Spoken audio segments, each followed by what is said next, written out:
You're listening to 101 with Tommie Zam. In episode 70, I sit down with Freddie De Sota to talk about skateboarding and life. Let's do this.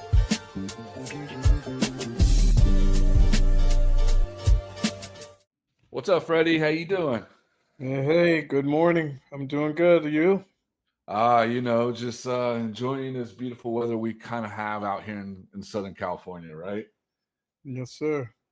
So congratulations again on being inducted to Skateboard Hall of Fame, man, over the weekend. Yeah, thank you. Yeah, it's been a whirlwind weekend, let me tell you. You're ready for this weekend just to sit back and relax and not have that whirlwind weekend again, huh? Right? Yes. Cool. Well, some people know who you are and everything. A little bit about you. So thank you for coming on. So we're just going to talk a little bit about your past, present, and future, and where'd you start skateboarding and where you're from originally.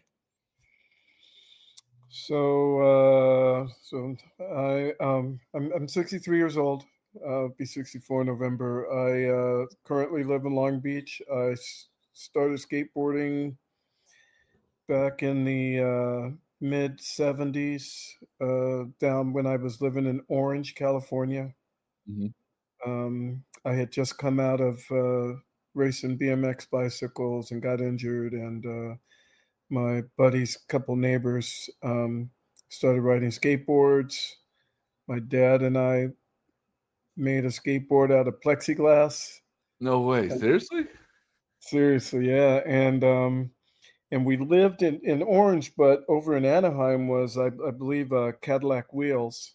Hmm. And we found out about me and my buddies found out about it. We used to ride our BMX bikes all over the place. We used to ride over there and kind of forge through the trash can and get blems out of the trash over there, and started putting together, some boards and riding some boards.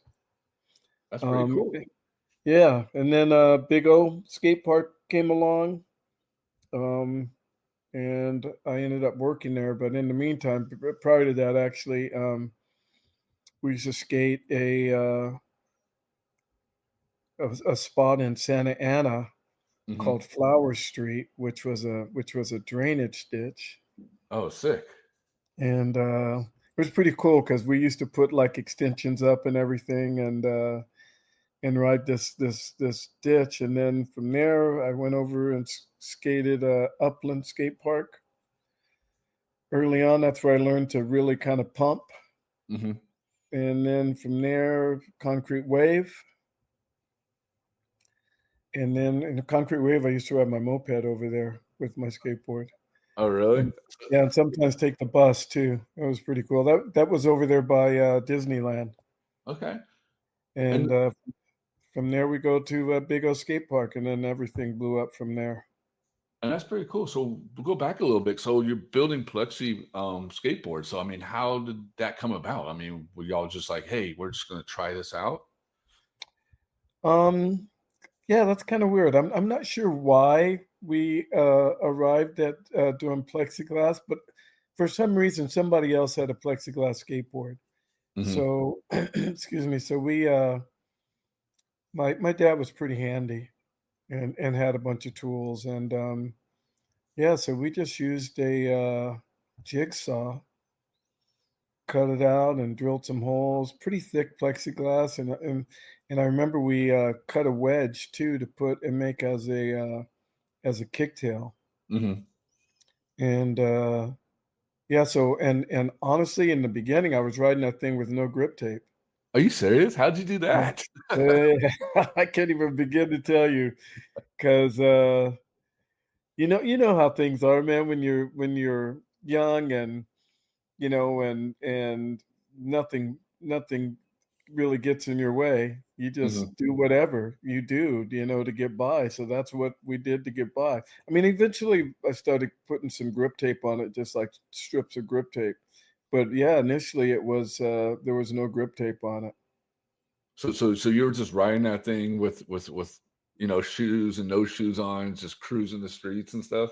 Yeah, always with shoes. I'm not that Gorilla Grip, or whatever that, uh, you know, hanging your toes and gripping the board. I wasn't doing any of that, at least not at that time. Yeah, you're like, "I am not messing up my feet." Well, I got flat feet, so and maybe that's part of the reason why I was able to, ride that plexiglass board because everything was touching. That's pretty rad. I mean, to make one of those plexi boards, I mean, that's just something cool to do, you know what I mean? That takes a Yeah. lot of skills to do. Man, I wish I hung on to any of my stuff. I never hung on to anything. Really, you just kinda just like, I'm gonna give it away," or just kinda just left it alone? Throw it in the trash or whatever. Oh, man. Yeah, Yeah. I agree with you on that. There's some stuff I wish I kept, like old skateboard stickers and, I when I was young, I used to keep all my old decks and everything, like all the decks I went through and broke, I just kept them all, and then one day I Mhm. just got rid of them. Yeah, I never really did that except for in the end, I hung onto a few boards and parts and stuff I could in my old Robinac pack. Yeah. So I go through that occasionally. I have some stuff in there, but I have actually gotten rid of quite a bit of that stuff too. And what was skateboarding like back in the '70s? Was it like just cruising or was it like everybody's learning new tricks and stuff, or what was it like? It was it was cruising, riding on the sidewalk. I remember we used to just I lived on a corner house, and so the sidewalk in the corner right there was pretty good size. Mhm. And so we would come and ride from either direction and do the turn and stuff like that. And um, then eventually, oh, that's right. I remember one time riding a moped over to Concrete Wave. There were some water pipes, some big water pipes. They were on Anaheim Boulevard.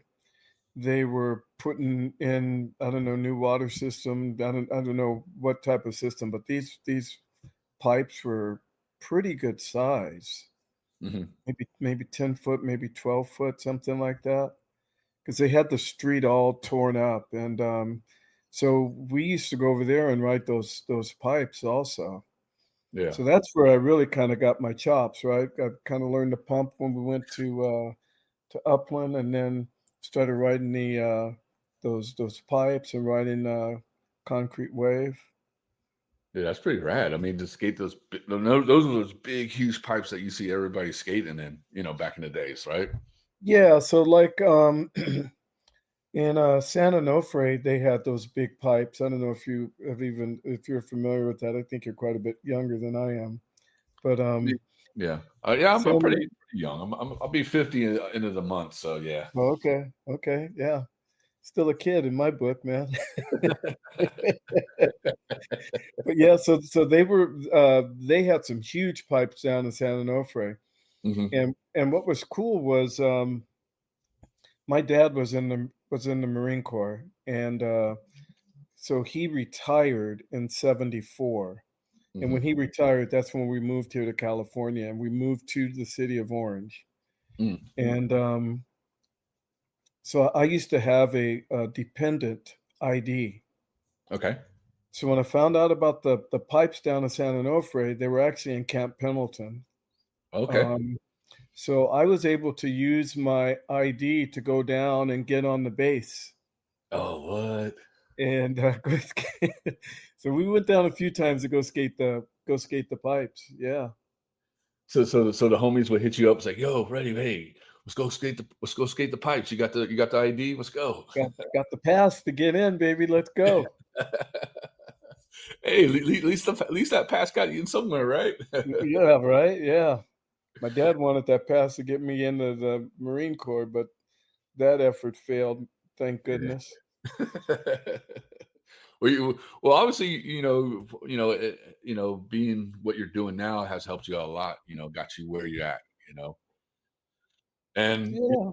and skating those pipes and everything, do you remember your first time ever skating one? Were you nervous? Were you kinda like, "Whoa, this is kinda hard to do," or what? Oh, it was definitely an adventure because I was pretty new on a board. Mhm. Um, but again, I mean, youthful exuberance, overcomes skill and overcomes sometimes fear. And yeah, so you get in and do what you can. My buddies that were riding with, they were, fairly new at it too. So I didn't really have anybody leading, showing me what and how. Hmm. We just figured it out, and it was fun. But I tell you this, I love skating pipes. Um, I used to, the Upland Skate Park had a great pipe.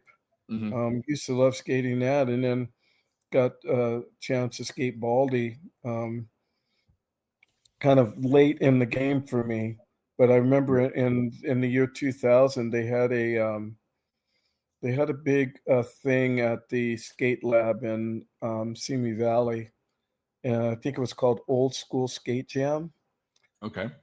And so there was a kind of like a secret session the day before at Baldy. So I got to skate Baldy with Wally was there in a way, Steve Alba, um, Steve Hirsch, Eric Grisham, and I, and a few other people. Probably one of the best skate sessions I ever had in my life. It was great. And skating with all those guys, I mean, that kind of like inspired you, huh? Oh, absolutely. That's what I mean by it was a great skate session because number one, Wally Inouye is one of my favorite skaters of all time. Oh, Steve sick. Alba was a pipe master, and it was just great skating with his energy, and yeah, it was a blast. Dude, that's so awesome. I mean, to have all those memories of like, skating with Steve Alba and all those guys. I mean that kind of like motivates you more, huh? Oh, absolutely, absolutely.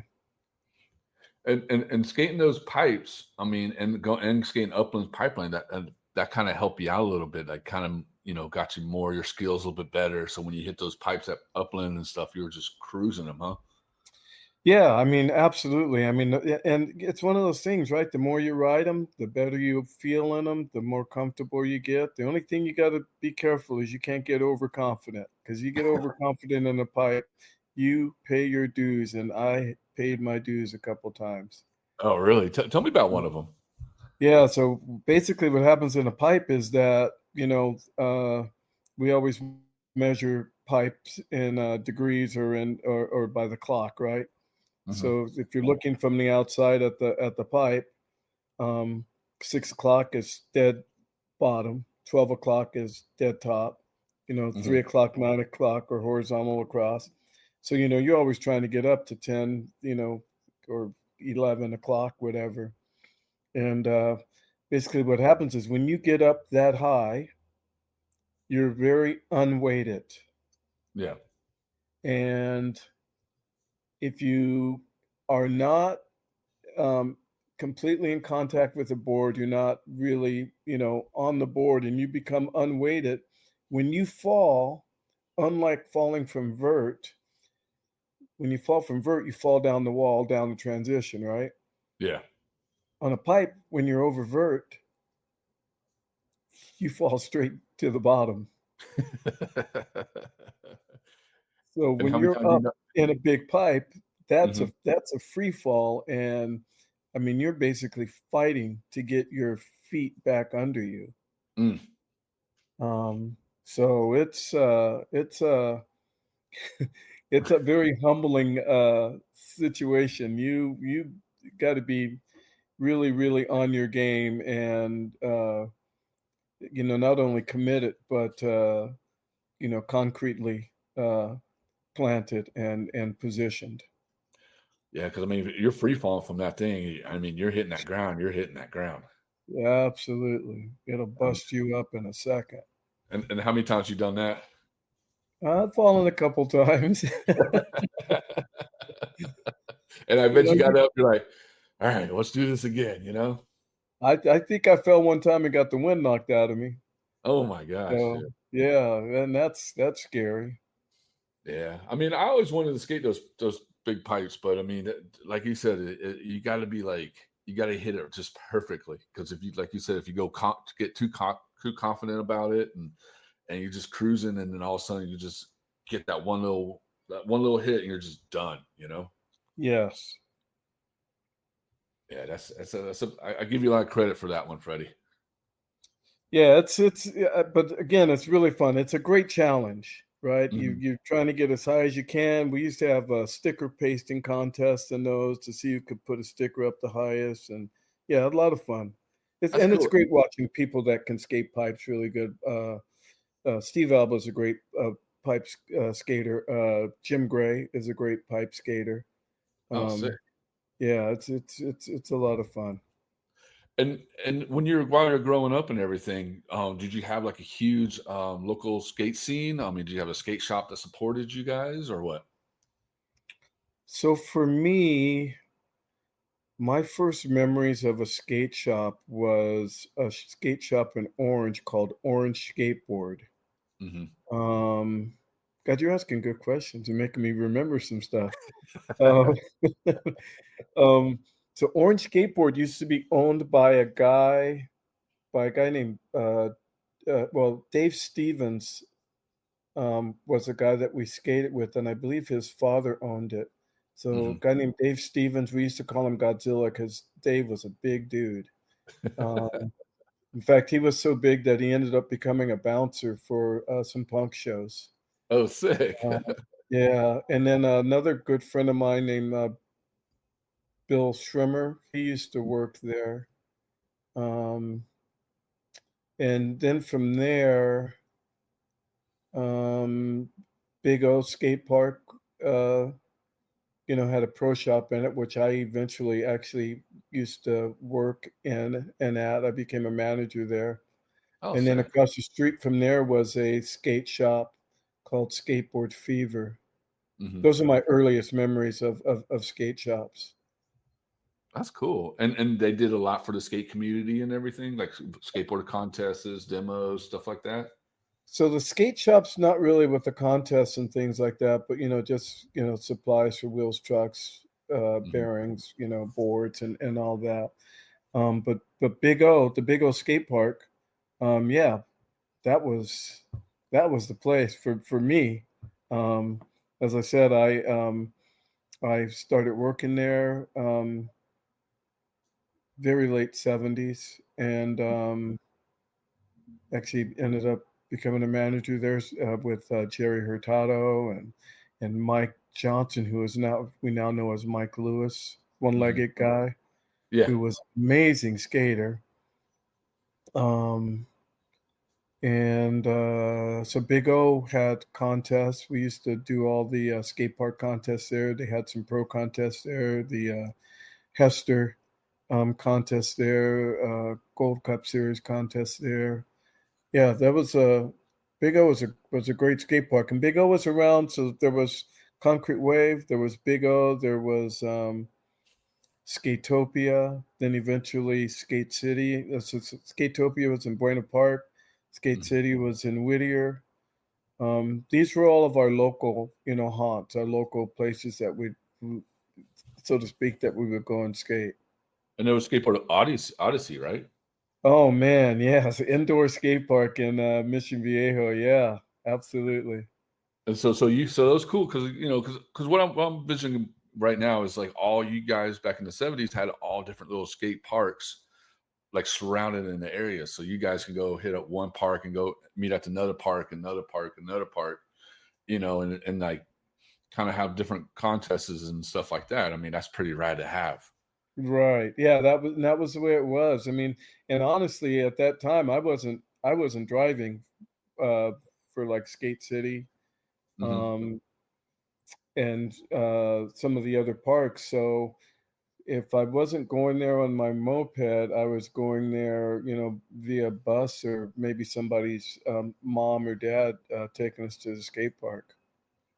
Yeah, that's pretty rad. I mean, and were they far apart from each other, or they kind of like were a little bit more closer?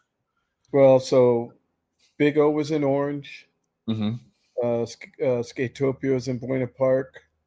Concrete Wave was in Anaheim, and Skateboard Odyssey was in Mission Viejo. So, no, they weren't necessarily close, but at the time, traffic wasn't like it is now. Yeah. Um, and yeah, so we used to just kind of go around, get around and get to them one way or another. And what was your favorite park out of all of them? Like all those No, parks, which one was your favorite one you always wanted to go to? You're so hyped, you know? that's a no-brainer. That was Big O Skate Park. Because you worked there, right? I'm joking. Well, I mean, yeah, I worked there, but seriously, Big O was the best appointed park in terms of having transitional areas to ride and learn to skate and up your game. So Mhm, so for example, there was a freestyle area, just like a little water rectangular reservoir.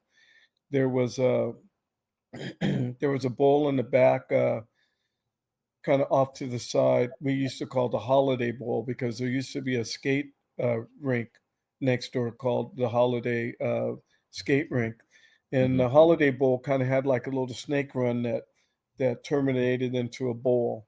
So you got a reservoir that's pretty small, 3-4 feet deep. You got the Holiday Bowl, which doesn't quite get vert. Um, and from there, then we had a clover bowl it had three different size bowls in it, but it also had a coping. mhm. So, you mess around in the freestyle area, you go over to the Holiday Bowl, up the game a little bit. You go over to the Clover Bowl. Now you got some coping. Then next to the Clover Bowl was what we call a keyhole, Mhm. deeper pool coping. So that's your next step, and then the big boy was the capsule pool. Okay. Um, and the capsule had a channel that you drop down into, and that thing was about 12 feet, 11, I think maybe 11 feet deep with a couple feet of vert. And And then and you then used to skate that aside, one, right? that's what I always ended up skating. So, and I forgot there was one other feature there. There was actually even more than that there, but um, they had two three-quarter pipes there. Mm. So we had an area that we could do some pipe skating in as well. Big O was, I'm telling you, was the best appointed outfitted skate park around at that time. That's awesome. And so it had everything that you wanted to skate, basically. It had all the stuff. Yeah, I mean, it had everything, everything. Dude, that's Even so stuff you rad. didn't want to skate, because some of the execution of the pour and everything wasn't, perfect. So there was a square pool there, which was literally it was very difficult to skate, and what we ended up doing with that was filling that with water, and, um but yeah, I mean, yeah, That Big was O, your that was your swim pool, right? it was. I mean, because it got hot during the summer, so yeah. That's rad. And you got a big crew. You met a big crew from there and everything? Like, you had a big, like, family of skaters that you guys would skate with all the time? So Big O was a, uh was a very, interesting park in terms of how it drew people. Big O was a destination. Um, there were all kinds of pros that would come through and skate. Um, there were all kinds of people who come from all over. Really, we had people come from all over the world that knew about it that would come in and skate. But Orange was a really uh, good spot just in terms of draw for people. And honestly, we used to have like Tony Alva would come skate there. Um, Gary Atchison, Gazoo, George Orton would come skate there. Ray Bones would skate there occasionally. Um, yeah, I mean, I could go through a list of names of people that would skate there. And Jerry Hurtado, we affectionately call Taters. I Mhm, don't know if you know who he is, but he was really a great character or person in the world of skateboarding. mhm. Um, and he was friends with all the big pros and everything. And so what we would do, and this was so cool. What we would do is close up the park at the end of the night, and we would. So Jerry and I were managers, right? So we would get the crew to, and we would all get together and clean up the park.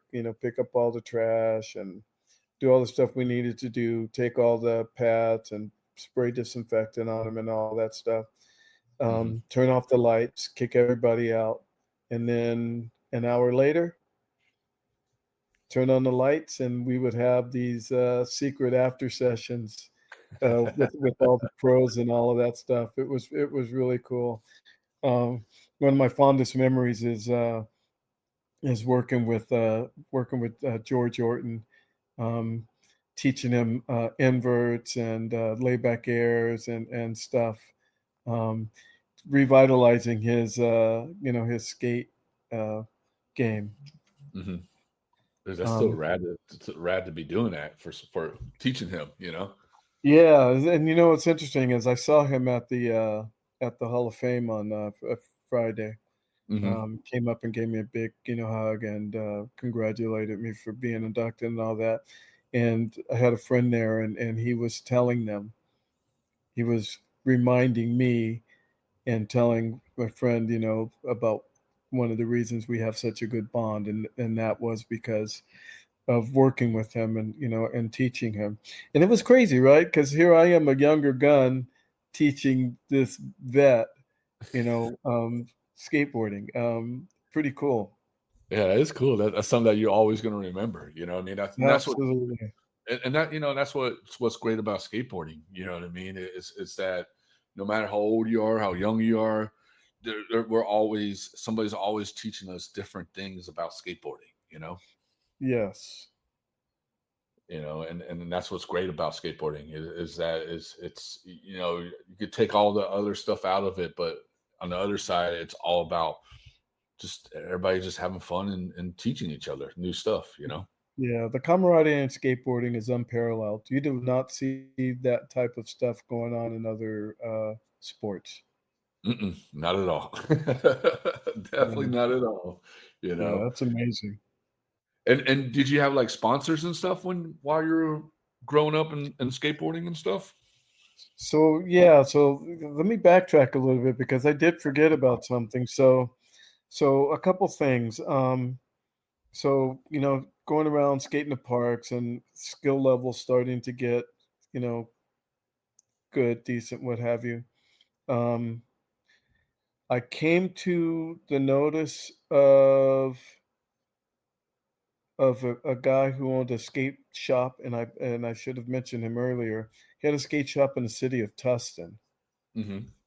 And the skate shop was called Sessions, and it is not the Sessions that a lot of people uh, think of when they think of skate shops. Yeah.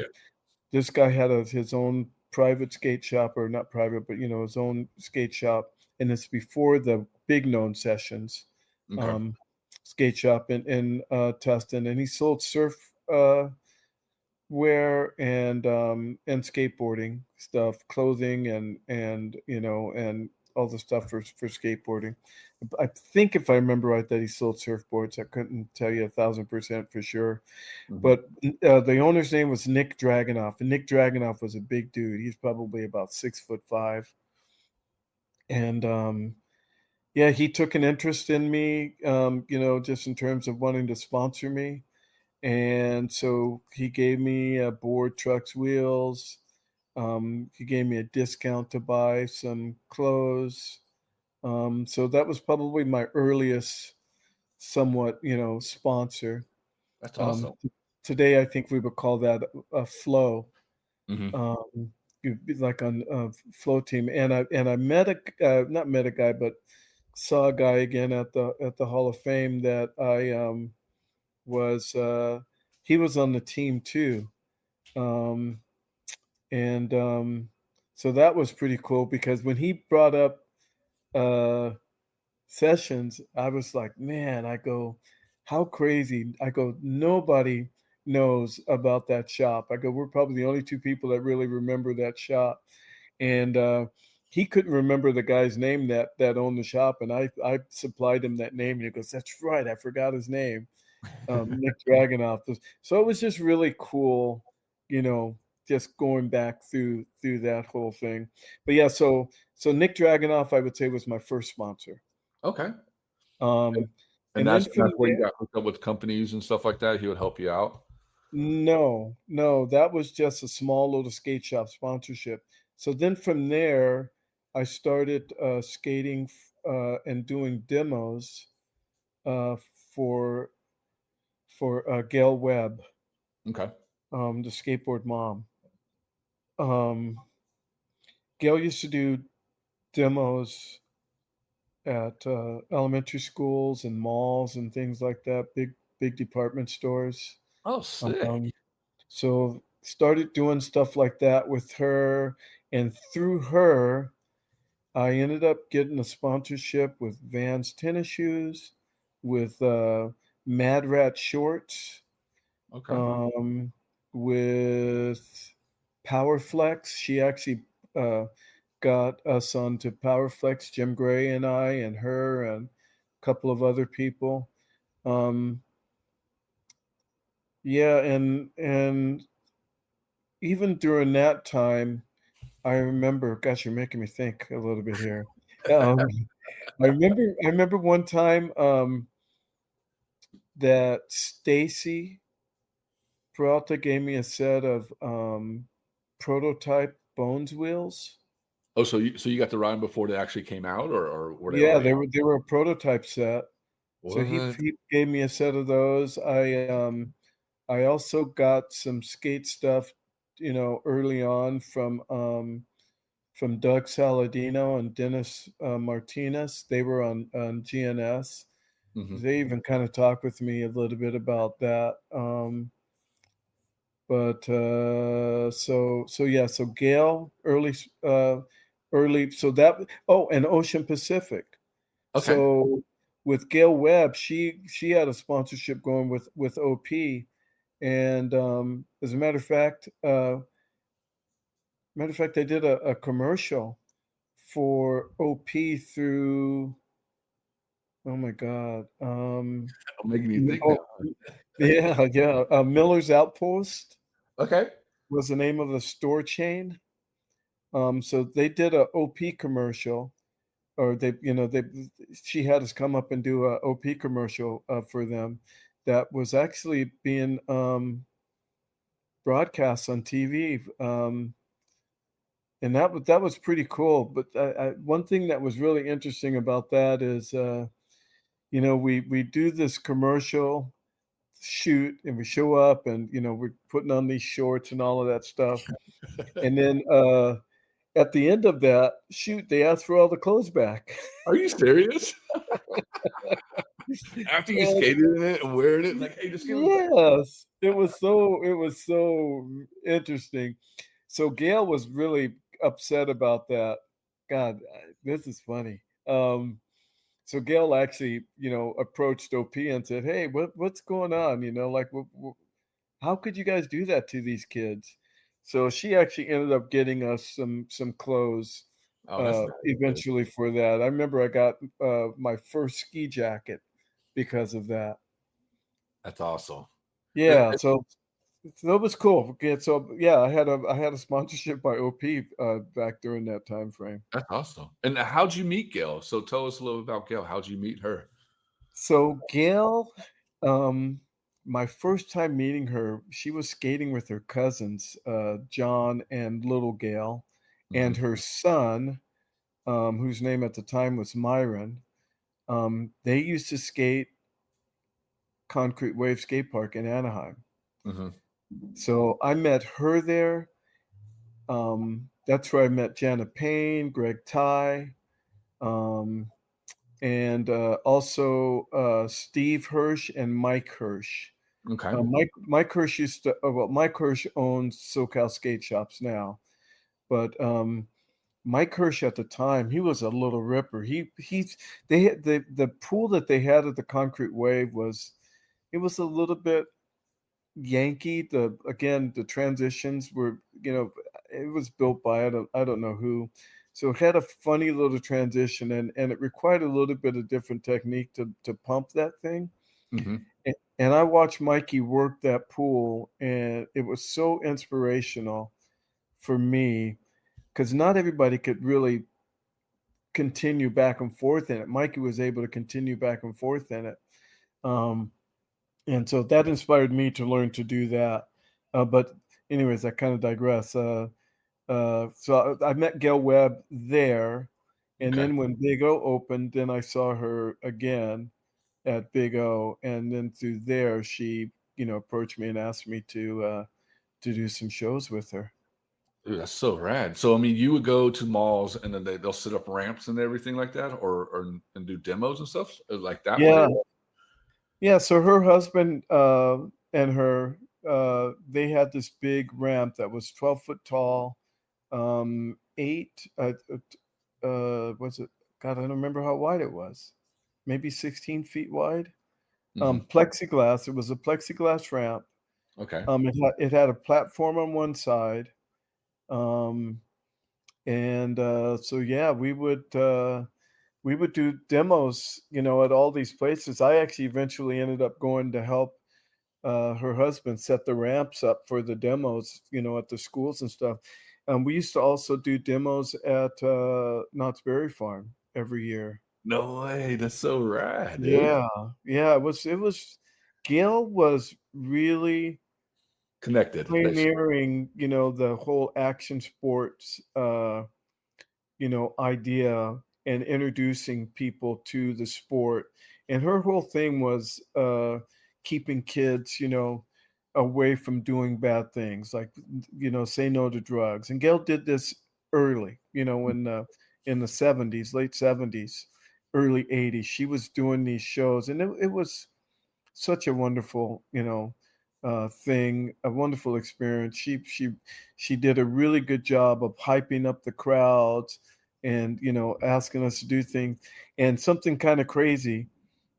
Um, I told you that I raced BMX Yeah. before skateboarding. So when Big O was around, they used to allow bikes occasionally into the park, and so not only did I ride my skateboard in the park, but occasionally I rode my bike in the park. And Gail saw that, and she asked me about riding my bike on her ramp in the demo. So some of the early demos I did with her, I did on my skateboard and on my bike, and I was the first one to do the bike on her ramp back in those days. Dude, that's so rad. Yeah, it was. Gail was such a, and I shouldn't say was. Gail is such a wonderful person and so inspirational. She was uh, kind of, adventurous, I'll say. So we used to do some funny things, and yeah, she was always a hoot to be around. And her husband Jim was just such a game camper for all of our practical jokes and stuff like that. It was, man, That's it was awesome. amazing. So Gail was like more like what got you more into not more into skateboarding, but put you out there more, such, being on OP commercials and getting hooked up with companies and doing demos and stuff like that. So she had a very huge part in your skateboard life, correct? Absolutely, absolutely. So Gail was older. Hmm. In fact, I think Gail is 80 years old now. Oh, okay. Um, and they just did a documentary on her, and I was interviewed for that documentary, and they had a private showing a few weeks ago, actually, at the Vans headquarters. Oh, sick. Um, and the documentary is so good. I'm so happy for her because she finally gets her story told. She's been inspirational for a lot of people for a long time, and it's time that she's getting her flowers. She's Yeah. she's such a wonderful lady. Yeah, she seems like it, you know what I mean? Because I mean, you're Yeah. telling me these stories and, I'm actually literally visualing this and this, picturing you in these OP shorts doing the skate things and commercials and, riding your bike on the vert and stuff. And to me, it's like, wow, man, like skateboarding in the 70s is to me, it sound like way more fun and energized than what it is now. You know what I mean? Like you Yeah. don't. you don't see that much. Like you guys like did whatever, you know what I mean? Do demos in malls and grocery, outside parking lots and stuff like that. Yeah, it was awesome. I'll tell you a really quick little story. We were doing a demo in the Lakewood Mall, um, and and so we set the ramp up inside of the mall, and like I said, it had a platform on one side, and the other side it didn't have a platform. And I used to do rock and rolls where I rocked the board over on the non-platform side, Mm-hmm. where you can actually rock past horizontal, Mm-hmm. almost where the board is dipping down. So I used to do that stuff, and I used to also do inverts and layback errors on that side. So it was perfect because we would set up on the platform side, in an axle stall or tail drop or whatever, and then on the other side we'd go up and do our air tricks. And it added to the excitement because there's no platform on that other side. So if you don't make it, you go down to the ground, right? Yeah. So I went up to go do an invert, and this was during the time where we used to be able to do inverts where we would stall them or do whatever. I went up to do an invert, and I fell over the backside of the ramp. So I fall down 12 feet. Um, and I was fine. I felt good and everything. I was fine. So, we continued on the show. Well, at the end of the show, this guy came up to me and started talking to me. And he happened to be at the time the president of the Hollywood Stuntmen's Association. What? And Gail knew him because Gail had done stunt work. No way, really? Out of Yeah, all this, she does stunt work. That's awesome. yes. So he was asking me, he said, "Hey, you need to give me a call. I want to talk with you." And the thing about that was that we were getting ready to go on tour. So I can tell you this was 1980. Hmm. Um, I, I was skating for Veriflex, and we were getting ready to go on tour. And but Gail's like, "Hey, Freddie, make sure you follow up and talk to that guy. I know who he is, and you really need to talk to him. That's a great opportunity for you." And of course, being young and reckless, You're like, whatever. um, I went on tour, and he gave me a business card and everything. I never followed through. Oh Never man, followed through. you could have been You a know. stunt person. Yeah. Well, I really was a stunt person, but not, in the sense of getting paid for it. Yeah, But I think. nonetheless, I was having fun. That was what that was all about. So Yeah, and also too, the universe had you on a different wave. You know what I mean? absolutely. Because I mean, think about it. I mean, if you took the stunt way, I mean, what would you be doing? Yeah, I wouldn't be doing what I'm doing now. So yeah. Yeah, exactly. And Yeah. nah, that's a cool little story. Like it was like to me, it was like the universe like opened two doors for you. Okay, you want to take the stunt or you want to live the skateboard life? And you're Yeah. like, hey, you know what? I'm having fun. I'm just going to do the skateboard life. That's exactly it too. That's exactly it. Yeah, that's yeah, even like Lance Mountain talked about, because he knows my story. When I was turning pro for Veriflex, Gil Losi asked me, "Hey, we're going to turn you pro and we're going to give you a board," and I was like, "You know what, Gil? I'm fine. I don't want a board." I Really? Yeah, I didn't get a board. Yeah, it was an opportunity. I go, I'm skating Eddie's board, and I like the board. I'm cool here. And so he actually paid me to ride uh, Eddie's board, That's instead of me having my own model, I guess, if you will. Someone's at the front door doorbell. Sorry about that.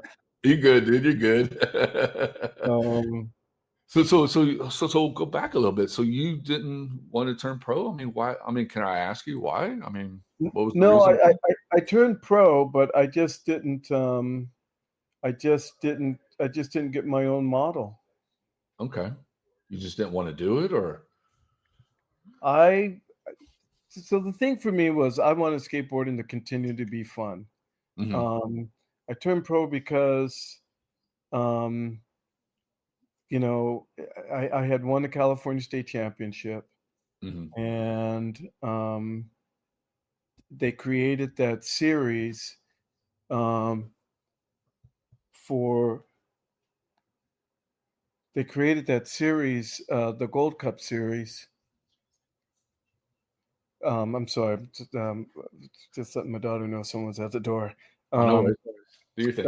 they created a pro series, the Gold Cup series, and it was with the intention of turning this group of us pro. Um, and then actually, something that went on during that time was in that series they introduced this concept of these compulsory runs, um, where we had a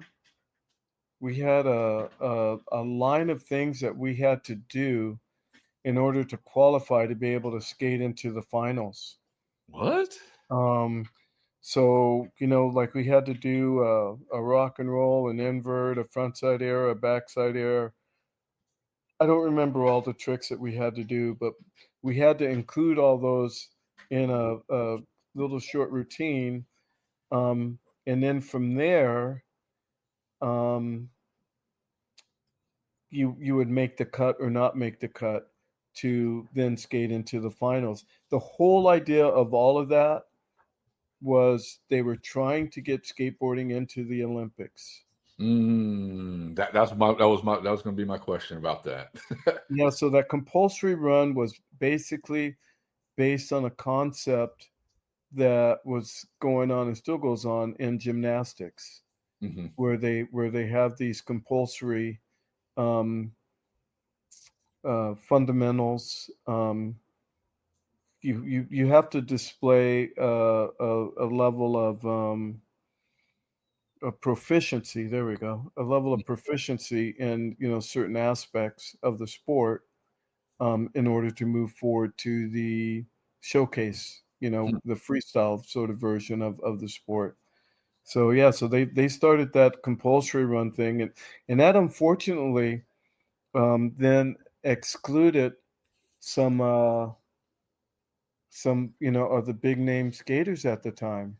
Yeah, that's what I figured it would do, you know what I mean? It sounded like to me it was more focused on the upcoming skaters than more than the big name ones, you know? Yes, exactly. Yeah, I mean, honestly, that's how all these other like SOS and all these other skateboard events are going on. It's the exact same way, you know? yes, It's that's crazy that they did that. I yeah, mean, back in the days, you know what I mean? I mean, because I remember, there was a talks about skateboarding being trying to be in Olympics back in the '80s and stuff like that, yeah. but it never happened. So thank God to that. But now we Well, have yeah. I mean, can you imagine? That was 1980. wow. It took 40 years for it to finally make it into the Olympics, and the way that it's in the Olympics now is so. I don't know. So to me, it's different. It is. I don't watch it. I honestly, I haven't even watched the Olympics at all for skateboarding. I don't even watch Olympics anymore. I did when I was young, but now I Hmm. don't care for it. Well, the athletes in the Olympics now are professionals, Hmm. and as we were coming up, it was always amateurs. Um, and the format that they're doing for skateboarding is not as exciting. So, for example, they just had that Vans pool party, Yeah. the final one, and the skateboarding was off the chain there. It was unbelievable watching these kids skate.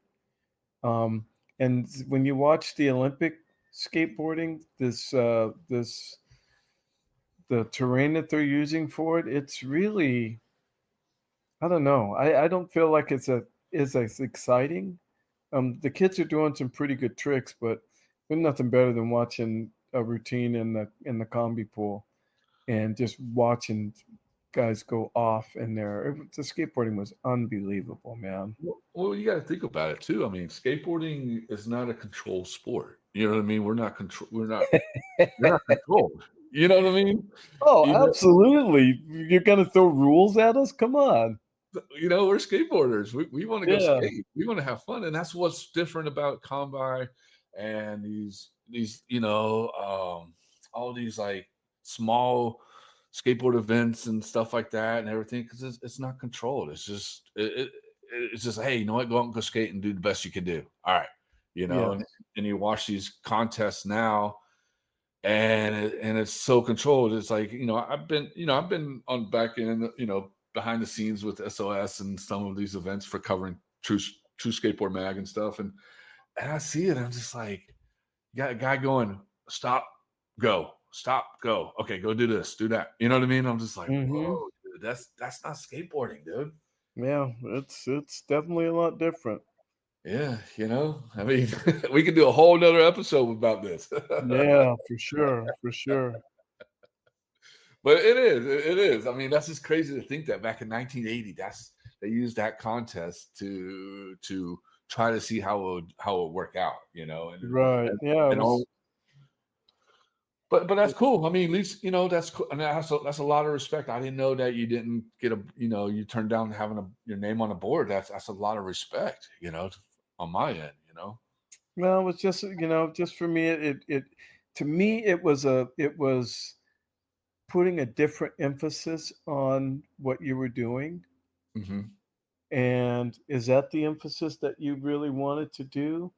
I mean, yeah, I had mad respect for guys, and boards and stuff like that. But for me, I just kind of felt a little bit different about it. I don't know. I don't, if, if you see me, I don't necessarily fit fit the mold, so to speak. Um, I know what you mean. I know you, Freddie. yeah, I don't fit the mold. I don't walk the same way that somebody else walks. And it's not something on purpose. It's just something that's just the way that I am. Everybody goes left. Well, guess what? I go right. Yeah, Um, it's the same. Destination's the same. Yeah. And that's how I am. People are like, hey, don't you want to be outside the pond? I said, no, man, I'm gonna be in the pond. You guys can go float around in the Pacific. I'm gonna be in that little pond and just chill. There you go. Yes, sir. Yeah. But no, that's a lot of respect, man. I honestly, as long as I know you, I never knew that, man. And that's a lot of respect, because I mean, to think about it, it's cool to have your name on the board, but is it you? That's what it comes down to. Is it Right. really, you know? Right. But that's pretty Yeah. rad. No, that's definitely. And then so, you answered a couple of my questions I was going to ask you, but that's cool. And that's how you and Jim Gray met, being on the same team. Yeah, Jim Gray and I together on Powerflex way back in the 70s, man. Yeah, I've known him forever. That's rad, dude. So you probably got a Yeah, lot. You guys got a lot of traveling memories, huh?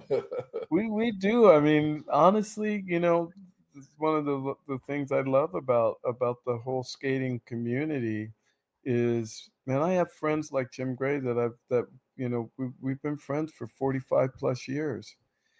Where else can you get that? You can't get that anywhere. I mean, honestly, we all get together and we all are still cutting up like we did, way back then.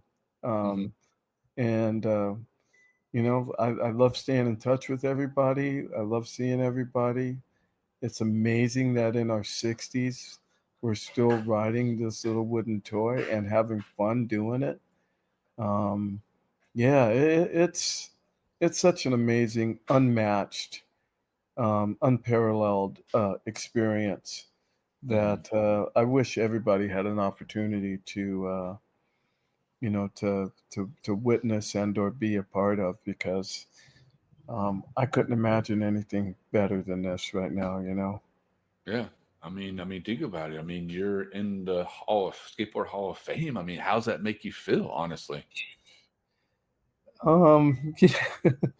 Yeah, it's kind of funny. when I got the phone call, I thought it was for something else.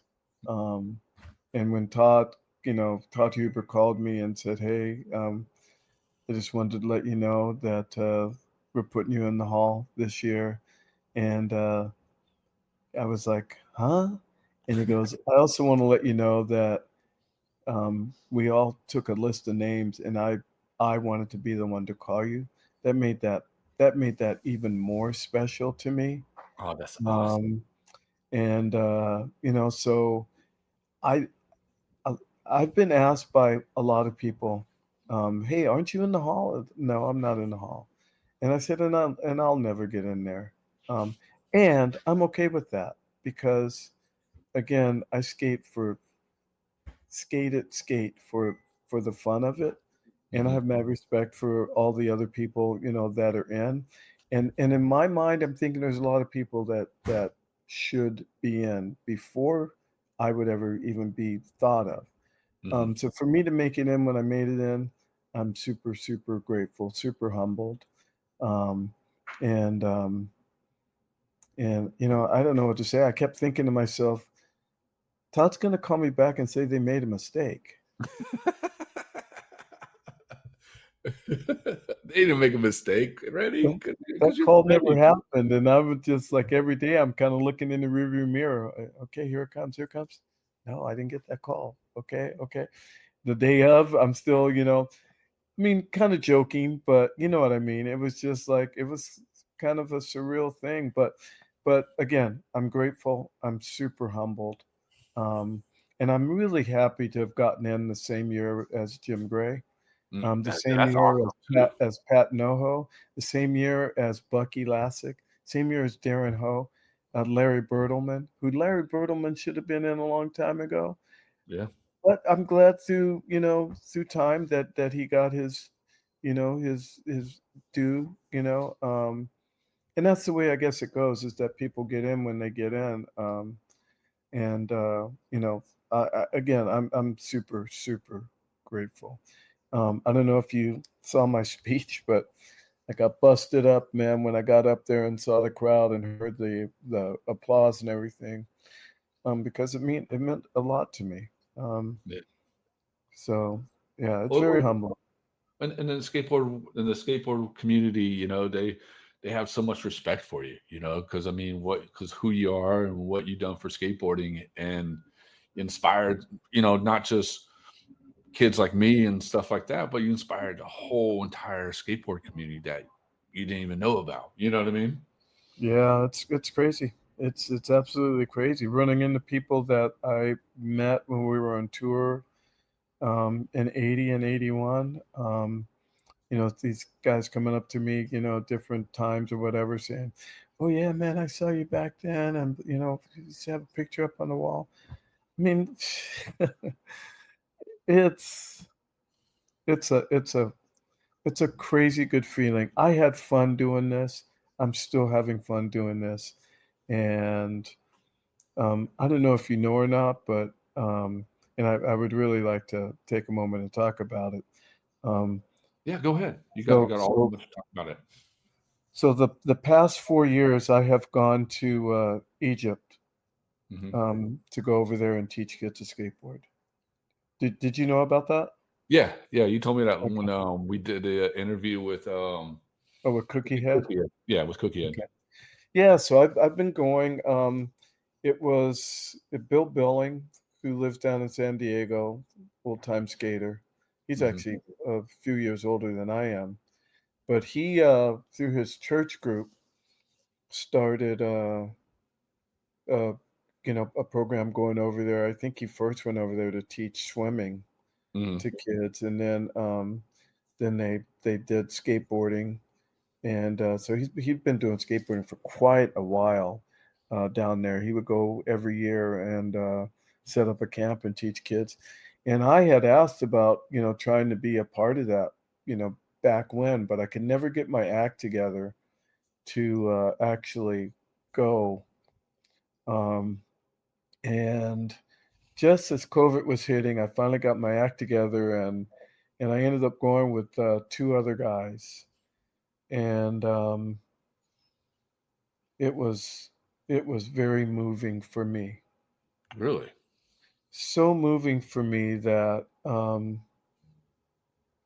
I asked about going the next year, Hmm. and nobody else was signing up to go. And I I contacted them, said, "Hey, I'd really like to do this again.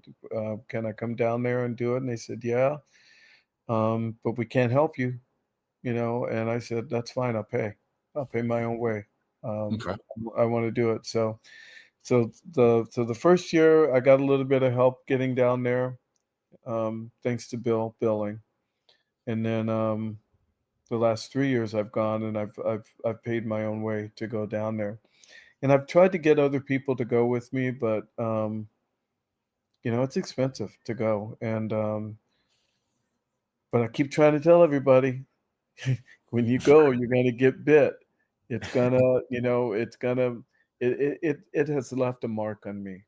Really? The kids are amazing to be around. Um, it's both Christian and Muslim kids, which I'm absolutely inspired by the fact that we're able to have a mix of Christian and Muslim kids in a country that is mostly Muslim. Hmm. Um, and, the two groups don't necessarily get along on all circumstances. Hmm. But when we put a skateboard in the mix, um, it's magic. It's unbelievable. Um, and that was a very inspiring part of the whole story for me because that was my experience in skateboarding. So I'm gonna backtrack a little bit. When Yeah, go I ahead. started skateboarding, I lived in the city of Orange. Hmm. Orange is what the high school I went to. I think I was one of 7 blacks. Yeah. My sister was one of those 7 as well. So when I started skateboarding, I didn't really see anybody who looked like me, Hmm. skateboarding. And once I got a hold of a magazine and I saw Marty Grimes in the magazine, I was like, man, and look at this dude. Marty was such an inspiration for me. Um, just, first off, seeing that, oh, hey, yeah, this is something that we do. But number two, he was just such a such a ripper. Um, all the pictures of him that you see from back then, he is just like in that moment, just in that, his frontside grinds, unbelievable. His Yeah. cars, unbelievable. And you could see the surf inspiration from him, which is the early, roots of skateboarding, Hmm. um, which now you know, surfing is emulating skateboarding. It definitely Yeah, is. right?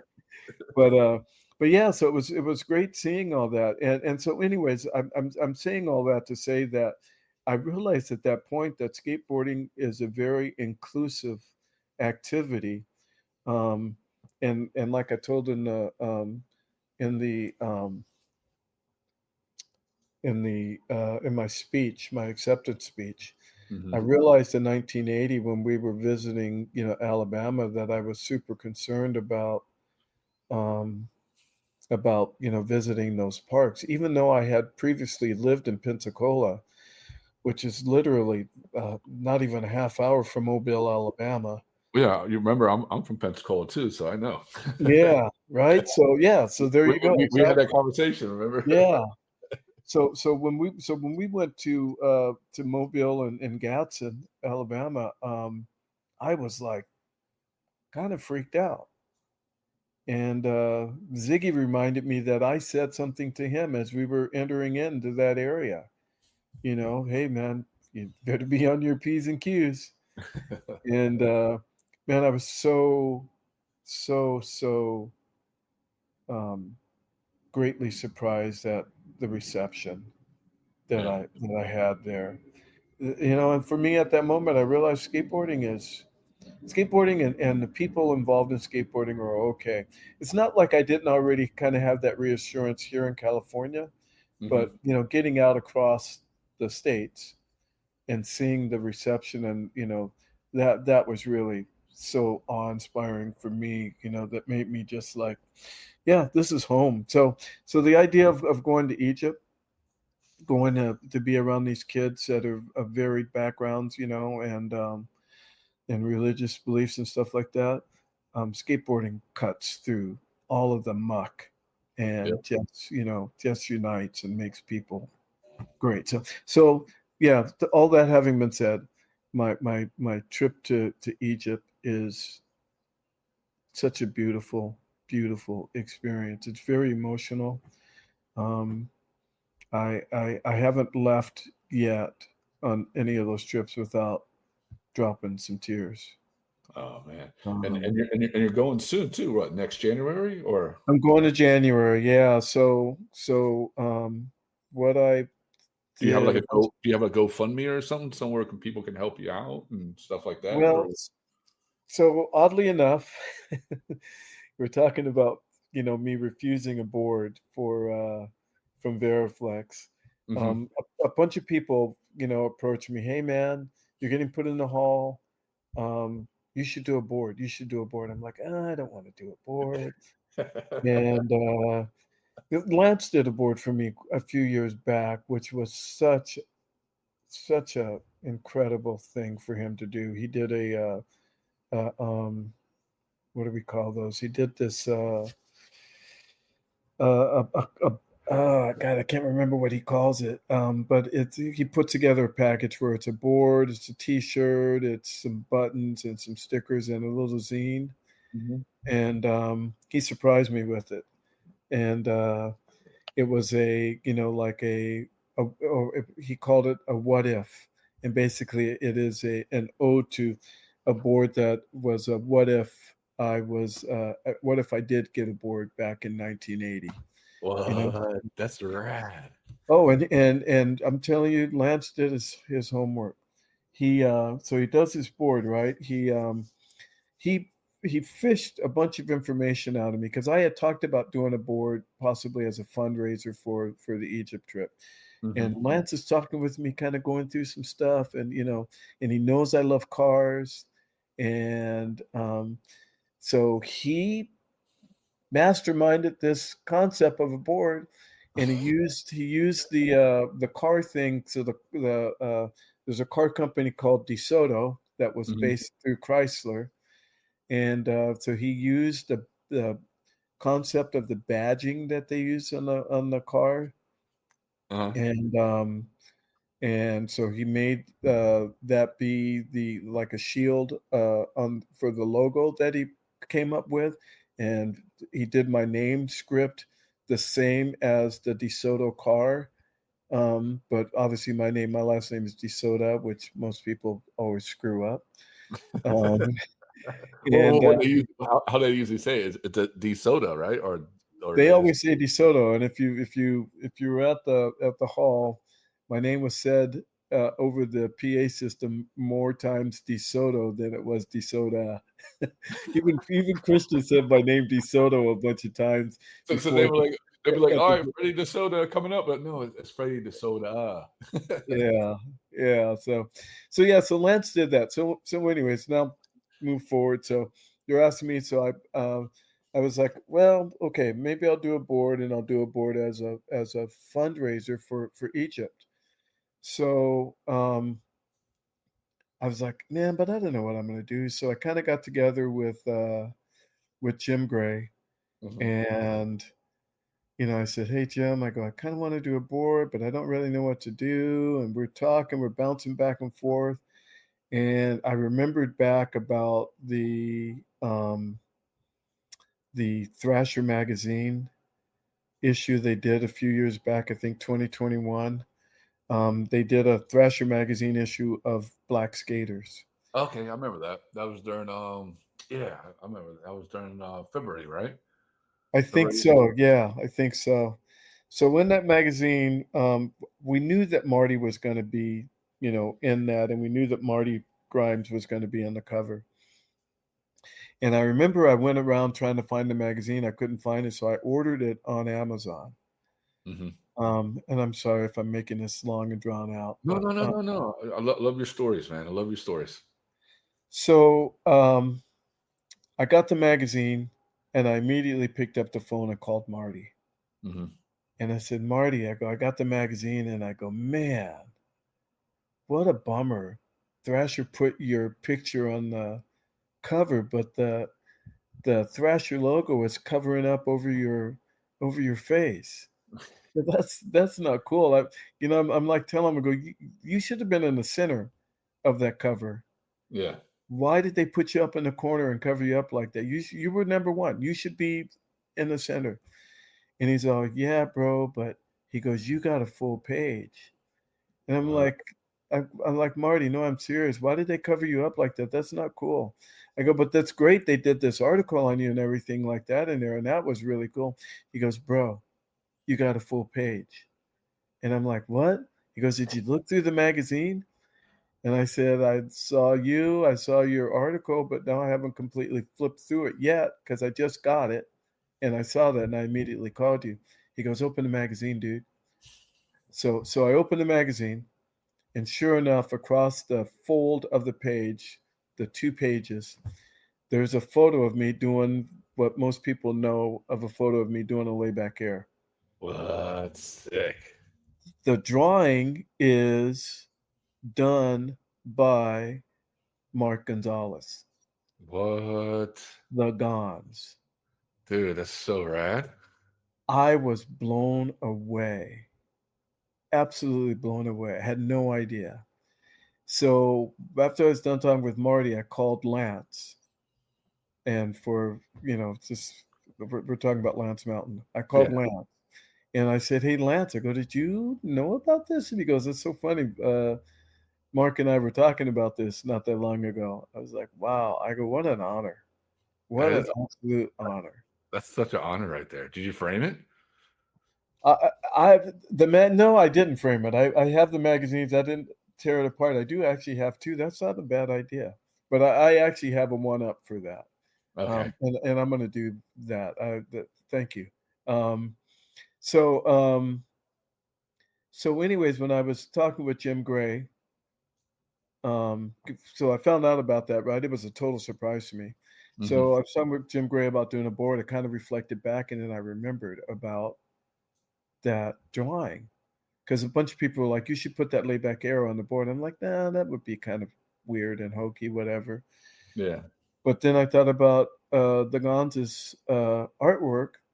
And so I said, you know what? Maybe I should do this. So I had Jim Gray contact Mark Mm-hmm. and ask, hey, would it be possible to use the artwork? And Gonz goes, absolutely, please. Dude. So I did a deck basically based on the 1980s board shape Mm-hmm. with the Gonz's artwork on it. Now, the interesting thing is I normally get a little bit frustrated or put off by the fact that people can't figure out my name. My last name ends in an A. And when the Gons did the artwork, of course, he has my name written on it, and my last name is written with an O on the end. So it says Freddie De Sota on it. And but I'm not even mad at that. I actually find that really, in his case, and I'm going to put that out there, the Gons, it's okay. Not for all the rest of you knuckleheads. I looked up there. Okay, I put an A on your name. My name has an A on the end. Yeah, you probably wrote it down with an O already, huh? No, I put an A up top. You can see it says Freddie DeSota. Oh yeah, it does. I see it. Yeah, you're right. See, You guys, I hey, knew it. thank I you. knew it. So yeah, so he did it with that. So part of the graphic, there's my name is across the top of the graphic. So even though he has on, because I didn't want to touch it, a lot of people are, you should fix that. You should fix that. No, I'm not messing with the Gonz's artwork. That's his artwork. I love his artwork. No, I'm not touching that. No, I wouldn't even touch it at all. I'll just leave as is and say, "Hey, you know what? Gone. That's Gon's. Gon's blessed That it." You know. exactly, and so then over the top of it, in a font, it has my name, obviously the right way. But no, Mhm. I absolutely love that. So anyways, so yeah, so I did a board. I did 75 of them. Um, had Madrid do them in that old 80s shape. Mhm. Um, and so I did 75 of them. I actually still have a few left. Okay. And Where can selling people buy them. them back? So they can just contact me through social media Okay. and uh and then that's a horrible plug, huh? They, they can contact me through social media and and then I'm like accepting Zelle or maybe Venmo or what have you. And Um can I ask you how much they're running for? they're $200. Okay. Hey, that's perfect, dude. 200 bucks, that's good. I mean, because it's your first pro board. Think about it. It's done by Well, Gon. second pro board Second pro board. because Lance did one. Okay, Lance did one. So this is your second one, Yeah. and it's done by Gons. Yes. So I mean, And so 200 bucks, that's perfect, dude. so all the proceeds from the board, short of what I paid to get the boards done, all the Mhm. proceeds of the board I'm using for the Egypt trip. Okay, perfect. And I'm trying to take somebody. Ultimately, what I'm trying to do is take somebody to go with me because last year I had 43 kids by myself, Oh, wow. and I got to have some help. So I have a young man, possibly two, that I'm trying to take along with me, and I want to be able to fund their trip. Okay. So that there will be enough of us to be able to handle all these kids and really give them a real true skateboarding experience. That's so I awesome. feel like I've done that the 4 years that I've been there, Mhm. um, but I want to do more because it is so incredible, and the kids are so um, they're so what's the word I want to use?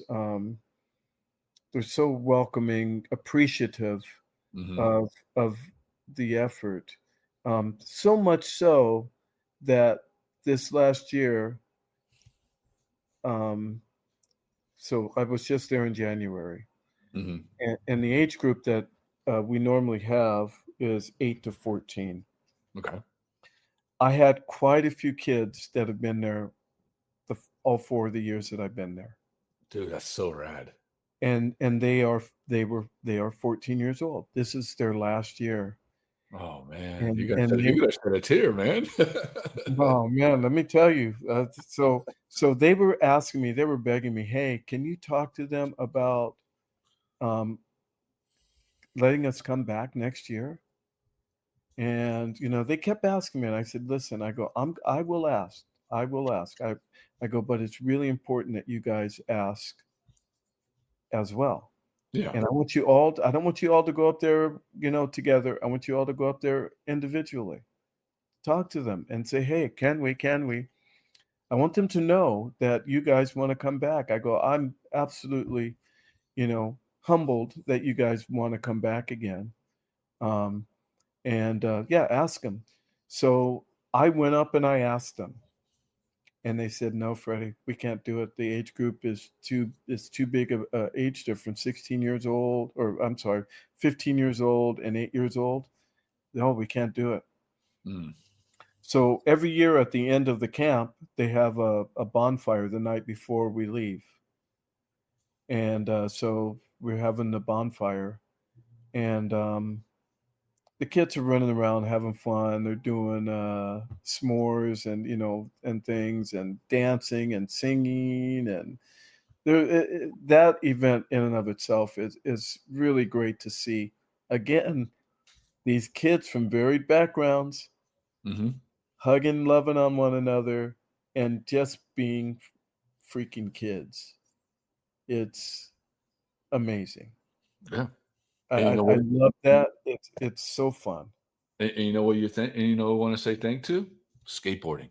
Because Uh, this is what I told somebody. I had a conversation a couple weekends ago about this, and we're talking, and I flat out told him, I said, "Look, You look at skateboarding, you can have black, green, white, purple, whatever color, whatever religion, whatever politic you believe in, whatever. But once you step on that board, it all disappears because it doesn't matter because we see you as one, you know, Mhm.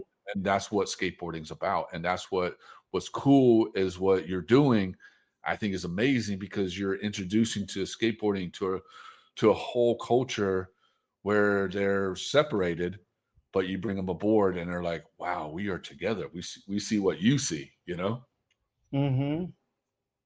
Yeah, it's amazing. It's amazing. So in this bonfire, you know, they start calling for me to come up to the stage. What?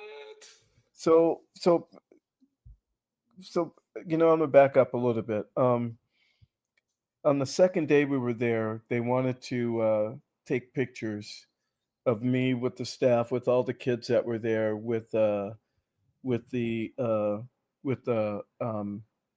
logoed shirt that they have for the camp. It's Wellspring, Hmm. and it was funny. They all had these shirts made up, and it had Wellspring on it. I said, "Hey, where's my shirt?" And oh, we're sorry, we didn't make one for you. And I'm like, really? I go, I come out here every year. I pay for my own trip.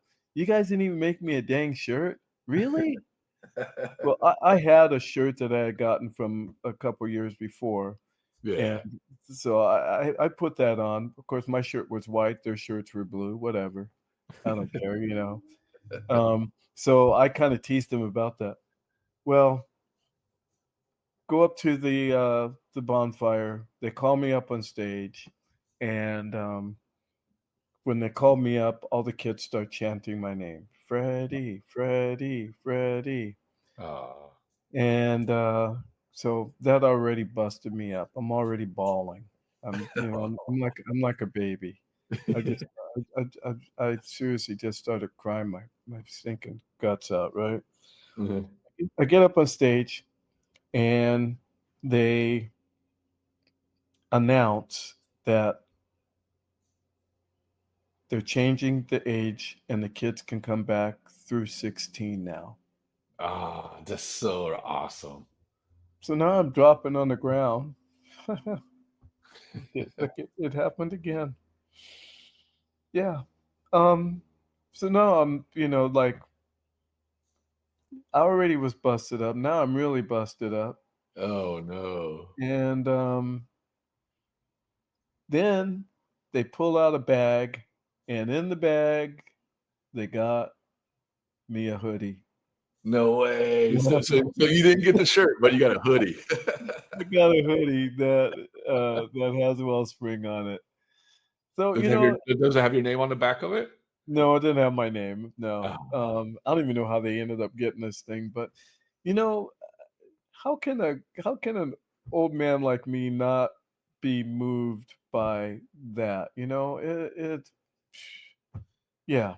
well, you gotta think about it. Think about it, Freddie. I mean, you're in the Hall of Fame because of a certain reason, and it's because who you are. You have so much people that respect you and look up to you, and you're such a great skateboarder and such an inspiration to a lot of people, and you know that's why you deserve where you're at. You know. Man, I thank you. Thank you. I'm just being me, you know? Yeah. It's just I'm not trying to find all of that stuff. It like I said in my speech, you know, um, I didn't find skateboarding. Skateboarding found me. Yeah. Um, I mean that. I really mean that. It's the truth, man. I'm absolutely blessed. Yeah. Absolutely blessed. It's been a crazy journey. It's the reason why at nearly 64 years old, I'm still riding a wooden board, you know. I still love riding. I love the community. I love kids. I love my opportunity to pass along what, you know, I got a 45-year friendship with Jim Gray. I got a 45-year friendship with all these other, you know, skaters. Um, I have I have a great friendship with who I feel was my inspiration in Marty Grimes. Yeah. There's a lot of names I can name. And these are all people that I know. I'm super grateful that Tony Hawk spoke in the video for me, That's um, awesome. and described, an early relationship that he and I had. Um, uh, uh, Greg Ayers, you know, uh, a great skater early on, got to speak, on me in that. Um, Clyde Singleton, spoke up on me. I I never asked for any of that. That stuff just all happened, and it's awesome. And like I said, people respect you. You are amazing human being, and dude, you inspired so many people in your skateboarding. No, thank you, thank you, thank you. And all you gotta do now, Freddie, is sit back, smile, and enjoy it. No, well, and that's where you're wrong because I still got work to do, You know and what I mean. You know yeah, what I mean. I do. I'm kind of teasing back, but I still got work to do, and I'm doing photography now, and Yeah. because I'm trying to stay connected. I know I don't have a whole bunch of years left riding, but I can still continue by turning my lens toward something too, and still continuing to stoke. So, yeah, dude, it's been amazing. And I'm proud of you, and you're well deserved Thank it. you, You thank you, definitely thank you. well deserve it. And one last kind of question before we leave: what can you say to the skateboarders, upcoming, newcoming, this generation skaters, whatever, where they want to be where you're at right now? What can you say to them? There's really only one thing to say, and And what's that? that is to make sure that skateboarding stays fun. It has to stay fun. Um, this is not a job. This is something that we take on. We learn about ourselves. We learn about others. We learn how to love others. Others learn how to love us. And we just go out there and have fun. We have to have fun. It will pay you back tenfold, a hundredfold, a thousandfold. And you don't have to be the best. Just go out there and have fun. That's the whole point of the whole thing is go out there and have fun. I'm 63 years old and I'm still having fun. So yeah, have fun. Put a smile on your face. Put a smile on somebody else's face. And that's true. 100% true. Is we got to have fun in skateboarding. Too many people look at it as a job, or not the job, but as a popularity thing, or whatever. But it is true, Freddie. I mean, that's the only way skateboarding is going to stay alive is by having fun. Yeah. Yeah. It's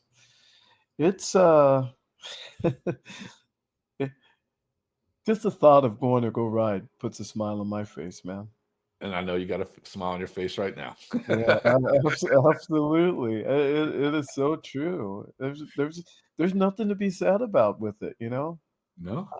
I broke my wrist, or not I broke my elbow last year in June. I shattered it. Mm, I got a 3-inch titanium rod put in. mm, mm. Well, Should just I take it stop easy. riding? Should I stop riding? Hell No, no. no, I'm still no. going, baby.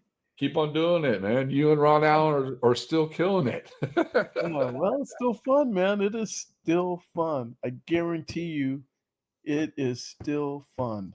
Yeah, just pushing down the street or not even doing tricks, just pushing. Just getting that Yes. big smile on your face, like, yeah, I'm going as fast as I can. Yes. Or just cruising the beach and just being free. That's what skateboarding is about. It's about being free. Absolutely. 1000%. But Freddie, I always enjoy talking to you, man, and I'm so Thank happy you. for you and well deserved, man. And congratulations for being in the Skateboard Hall of Fame, man. You Thank 100% you. deserve this, brother. Thank you. I really appreciate that. Thank you. And thank you for coming on the show too, man. And I look forward to if you ever want to come back on again, or after your Egypt trip or whatever, you want to talk about it, hit me up. I'm always down to have you. Well, that would be awesome. And I know you asked me about doing this before, and I kind of chuckled at it. But I'm super happy that you asked me, again, and I really appreciate it. Thank you. Oh, no problem, man. I always enjoy you, man. I always enjoy your conversations. Even when I first met you with Cookie Head, I was like, Yeah, thank this you. guy's awesome, dude. I want this guy. This guy has so many stories, dude. I just want to sit there and have a beer or water or whatever with him and hear all these stories, Yeah, there's more in the bag in the bank, but yeah, this has been a wild journey, and I plan to continue it as long as my body allows me to. Oh, dude, you're gonna do it. You're gonna do it like what did Deadpool told Wolverine? You're gonna be doing it since you're 99. There we go. And I plan to live to be 120, so There you go, man. You're gonna be doing 120. there we go. I like that. All right, brother. Well, thank you so much for coming on, man. Congratulations to everything. Thank We'll you. stay in touch, and also too, people, pick up Freddie's boards. Go DM him. Help him get him out there, get out to Egypt to teach these kids how to skateboard. And hey, you get to have a Freddie Gons board. How awesome is that? Yeah, I'm gonna do some other boards too, but yeah, there's only a few more of those left. But yeah, absolutely. All right, Please, brother. thank you, and thanks for that plug. I appreciate it, man. Definitely. Thank you so much. Talk to you soon. Alrighty. Peace.